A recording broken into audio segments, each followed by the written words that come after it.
Welcome to this explainer. Today, we're decoding the exact biological and systematic fixes for founders who are exhausted all day but suddenly find themselves wide awake at 3 a.m. Look, if you're a purpose-driven founder, especially if you've crossed that magical age of 40, you already know the stakes. You've got grand ambitions, a whole team relying on you, and, a life you actually want to enjoy. But your 40-year-old biology, yeah, it's just not letting you get away with the sleep habits you had at 20. So we're diving into a cheat sheet by high-performance coach 𝘁𝗵𝗃𝗀, designed specifically for the tired and wired founder.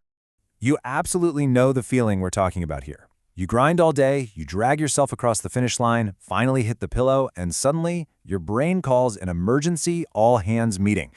Right? All of a sudden you're solving complex supply chain issues or overanalyzing a random email from 5 years ago, problems that can absolutely 100% wait until morning. Or maybe you fall asleep just fine, only to snap wide awake at 3 in the morning, just staring at the ceiling. So why does this happen? Honestly, it feels like a personal flaw, right? Like you're just bad at turning off. But based on the research 𝘁𝗵𝗃𝗀𝗀 has compiled from coaching founders across 15 different countries, this is not a unique problem, and it is definitely not a character flaw. It's actually just a mismanaged biology, psychology, and systems problem. And the best part? It's highly solvable. Today, we're going to fix it by breaking down these 3 distinct pillars. Pillar 1. Body. Managing your biology. To understand why we feel tired, we've got to look at how the brain actually works. Throughout the day, a molecule called adenosine builds up in your brain. Just think of it as sleep pressure. The more it builds up, the sleepier you get.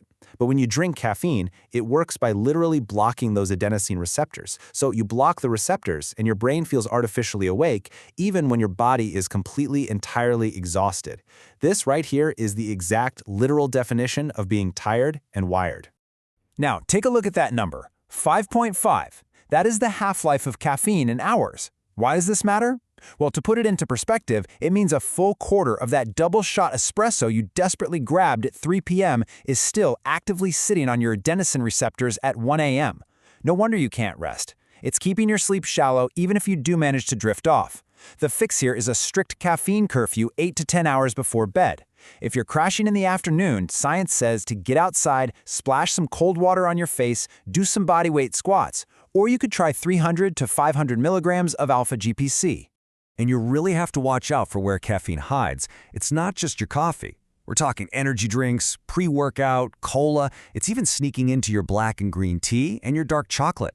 Yes, I'm sorry to say it, but even that supposedly innocent evening hot chocolate you're having to unwind, it's actively betraying your sleep. Next up in our biology pillar is dinner. Here's the deal. Digestion and deep sleep actively compete against one another.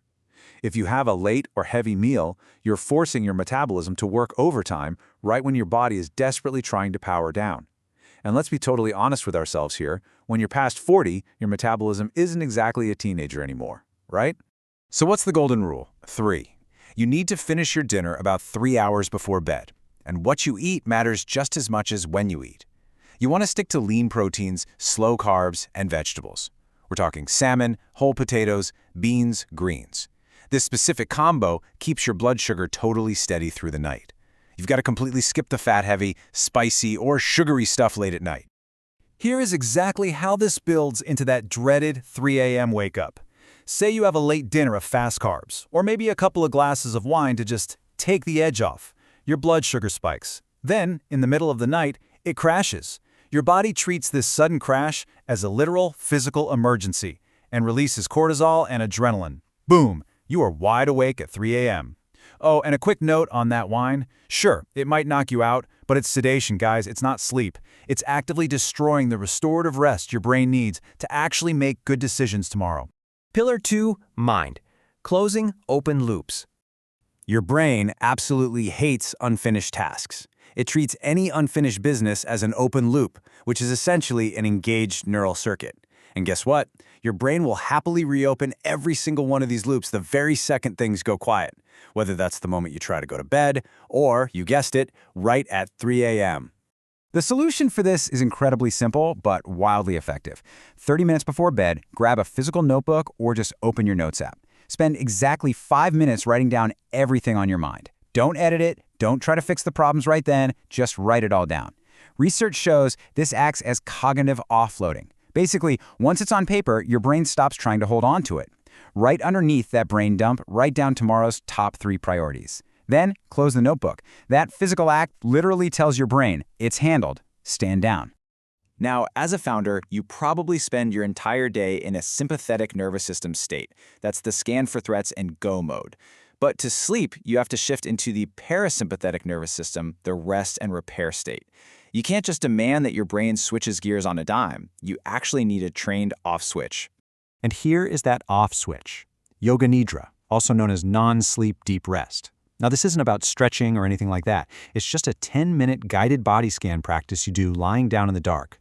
It physically slows your brain waves down towards sleep-adjacent states. Angela actually notes she does this every single night. With practice, it becomes a literal remote control for your nervous system, allowing you to stop negotiating with your racing thoughts and just power down. Pillar 3. Systems. Mastering your environment. So the most crucial point in your environment is light. Melatonin is your darkness hormone that helps you fall asleep, and it is exquisitely light-sensitive. Even ordinary bright room lighting in the evening completely suppresses it. And bright screens? They're even worse. They suppress your sleep hormones while simultaneously feeding your brain highly stimulating work, the news, or, arguments on the internet. That's a brutal double hit. You become hormonally not sleepy and mentally switched on. So, 2 hours before bed, dim the lights. Warm, low lamps are your best friend here. And absolutely no work or email in the last hour. Your brain just cannot wind down while it's still being briefed.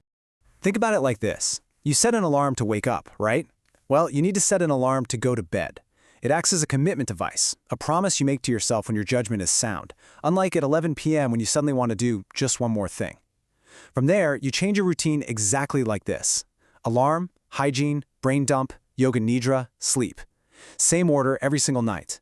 That repetition wires this into a habit that your brain eventually just runs on autopilot. You can even use a paper habit tracker on your wall. Just checking that box gives your brain a little reward, which really makes the habit stick. But let's be real for a second. You're human, and sometimes that 3 a.m. wake-up is still going to happen. When it does, you need a contingency plan. First rule, whatever you do, do not check the time. Looking at the clock just gives your tired brain math to do. You start thinking, okay, if I fall asleep right now, I'll get exactly 2 hours and 14 minutes. It just causes panic. Don't do it. Second, if a thought is looping, just dump it onto the notepad by your bed. And third, put your earphones in and play your Yoga Nidra track again. Remember, even if sleep is slow to return, resting your body absolutely still counts. Being tired and wired is rarely just about a lack of sleep. It usually builds into a much bigger picture of your life and your leadership. As 𝘂𝗫𝗃 puts it, this is usually the most visible symptom of a larger capacity leak. It's the canary in the coal mine that's actively threatening your ability to execute on all those grand ambitions of yours. So I want to leave you with this final thought. Is your capacity, meaning your energy, your focus, your recovery, your decision-making, is it actually keeping up with your ambitions, or is it quietly leaking away in the middle of the night? If you want to find out, you can take Angela's free 5-minute capacity check assessment to identify where your ability to execute is leaking across your body, mind, and systems. Fix the leaks, fix your sleep, and get back to building your vision with a fully charged battery. So are you ready to finally close the loop on your exhaustion?